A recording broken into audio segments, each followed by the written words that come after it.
What happens if you take Suboxone with no tolerance? Somebody finds it, takes it by mistake, a kid, somebody who just doesn't know what it is. What is going to happen? Not good. Let's get into it. Stop. Soberdog's Recovery does not promote or condone any drug use. Please seek professional medical help if you have an addiction. Soberdog's content is vital educational content on addiction and recovery. This video follows all of YouTube's community guidelines as safe for ads. Thank you. All right, straight into it. Taking Suboxone with zero tolerance. This is something I think is very important because if you took Suboxone, whether it was by mistake or intentional or whatever today, and you have no tolerance to opioids, it is going to be a long couple days. And that's to put it mildly. I know a lot of people are on these meds, Suboxone, methadone. I'm going to focus on Suboxone today, but methadone can pretty much be included in this category, and they can be left around. Kids get into them, even pets can get into them. They have a, orange limeish flavor it's supposed to have. They even made different flavors. Kids can find it appealing. Oh, this looks like a Listerine strip. This could taste yummy. No. Or even in my case, I went to the guy that I bought stuff from earlier on in my addiction. He was out of any normal things. So he said, I have Suboxone today. Try this. I had no idea what I was getting into, but I gave it a shot, and so did somebody I was with, and it was 48 hours, full 48 hours. I'm going to get into that story in a second. So if a person who has zero opioid tolerance takes a Suboxone, and when I say takes a Suboxone, we're probably thinking of the normal 8 milligram strip. That is one full 8 milligram strip. You guys remember in other videos I've done, with prison, about using Suboxone in prison, even during my prison time when I was using daily Suboxone, we could take an 1/8 of a strip, sometimes even a 1/16 of one of those, and get rocked. So somebody with zero tolerance, if they took a full one, a half of one, a quarter of one, even a 1/16 of one, is most likely going to have some serious effects. These effects are going to be very similar to opioids, but it's a little bit different. In my view, what I've seen and what's happened with me, they last a lot longer. It's not the max painkiller effect, but it's a lot of the opioid mental effects without the mass painkiller part. What I mean by that, extremely drowsy and groggy. A lot of people will get very ill the first time they take it. They will, if they don't have an opioid tolerance, if it's not, an addict legitimately coming into a doctor's office in withdrawal who needs it, people will get massively sick. I have seen hundreds of people throw up their first time taking it.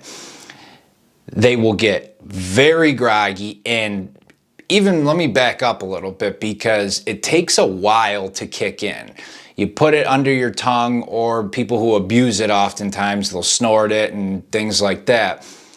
But the normal way, under the tongue, and even technically a little bit of the snorting, it takes a lot longer to kick in than some of these other substances.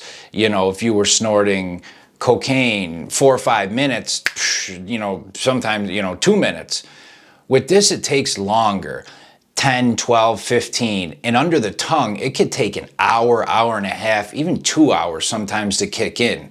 That adds an unsafe level because people, if they're taking it for an effect, will take some. An hour goes by, they don't feel anything, they take more, and then it all hits them at once. So maybe that 2-hour mark, they're going to get really groggy. Tired is not the right word, because you really don't sleep. You would sit there and kind of itch, like an opioid effect, the painkiller effect. Very groggy, very out of it, and a lot of people get extremely irritable and even angry with these, and some people get that with the with the painkillers too. It hits very intense, but it's a long draw up. And then this is where it is kind of nuts. That effect will and can last 18, 20, 24 hours. It is nuts. Suboxone has a very long half-life, so it takes a long time for the medication to fully get out of someone's system. If somebody took a strip by accident, they could very easily be looking at 36 hours of just don't feel good, maybe sick to their stomach, no energy. They'd probably even be nodding out a little bit. Just a very uncomfortable feeling if that's not what said person is seeking. Give you guys an example of this. The first time I took it, I went to the guy who usually sold me stuff. He was out of, the normal things I bought. I didn't have a daily tolerance at this point, and it had been maybe a week, maybe probably a little bit longer since I took anything else, and it was a couple of painkillers, but low dose, and my habit was very sporadic at this point, so no daily tolerance. I met up with the guy. He said, I got this new thing, Suboxone, the stop signs. Sells it to me, asked me, did you take any opioids in the last, 3 days? No, okay. Take a quarter, put it under your tongue. All right. So me and a buddy of mine do that. About an hour goes by. We had a long drive, hour and a half. We get to where we're going. We didn't really feel much, so we took another half each. About 20 minutes later, I am sitting there and just, I don't feel so good. I threw up. I go to the bathroom. I'm throwing up. As soon as I get out of there, I go and I check on him. We went back to my college, my college dorm room. I check on him. He's sitting there. Dude, I think we took too much.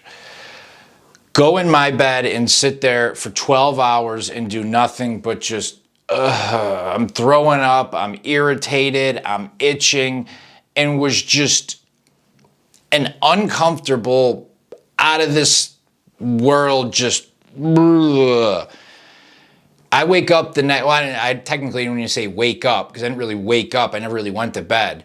That's one of the other big issues with it. You don't really sleep. You kind of sit there in a sometimes relaxed state, but just like itch and just nod off for a couple minutes.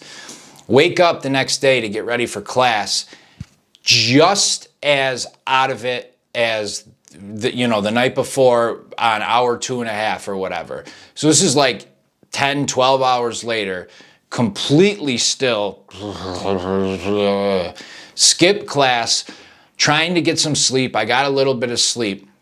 It's now like 4 or 5 in the afternoon, so we're getting on 24 hours, close to maybe 20 hours. Same feeling, same thing. I'm not physically throwing up or sick like that anymore, but just angry, irritated, didn't sleep, so I'm cranky, groggy, slow feeling. That persisted for a solid another 10 hours. I mean, 30 hours easily. With him, it was the same thing. All day out of it, just totally uncomfortable, weird, awkward feeling. And this is, I'm a bigger guy, 250 pounds, and I had a little bit of a tolerance at that point to opioids. A little bit. I was taking them every couple weeks or so. He had pretty much no tolerance, but still a bigger person, 250 pounds. That was the effect we got, and we took half each. Thing with Suboxone is there's almost a cap effect. So if you take more than 24 milligrams, it doesn't really get any higher effect. They're literally created it to cap off in the brain. But with that said, small amounts can have almost the equivalent effect as larger amounts, meaning there's been many times where I could take 1 milligram and get the same effect I'd get on 4 or 5. Why and how, I don't know all the mechanisms. It has a lot to do with how they created it for the brain. It's not just like a regular painkiller where you take it, releases, what it needs to release in the brain, and has the effect. Then you take more effect, more effect, because of what Suboxone's designed for, to block opioids, to help get people off drugs, to, you know, kind of keep them steady during detox and stuff. They've put these things in it, these mechanisms that make it cap off, but also to where it's weird because certain amounts can have the same effect as higher amounts. Somebody taking this who does not have any tolerance, be prepared for, I'd say, a minimum of 24 hours of many times extremely uncomfortable, sick, cranky, groggy, angry type feeling. It's not pleasant, and this is more reason to make sure you, if you are on it, please keep it away from pets, kids. If they have that same story that I just said, where you, and it's, the little strips are so easy, it looks like a Listerine strip. That's an 8. It'd be so easy for a kid to just take that whole thing. The one good thing is they don't have a lot of bioavailability, meaning if you put a Suboxone under your tongue, a lot more of it, I believe up to 80 or 90%, goes into your bloodstream and you get the effects. If you swallow it, it's only like 10 to 12% bioavailability, very low. So it's specifically designed to go under the tongue. So if a kid swallows it, hopefully they shouldn't get, but if they do, you know, you call your poison control and stuff. But because of the taste and how it looks, it could be very easy for people that have no idea what it is to take it, chew on it, swallow it, swish it around their tongue, and all it takes that little bit, and they can just have a miserable experience and definitely can, you know, overdose, especially if you're talking about those kids and youngsters, you know, or pets. Don't recommend it. All right. K Ruggs, the Soberdog, and I'm out. See ya.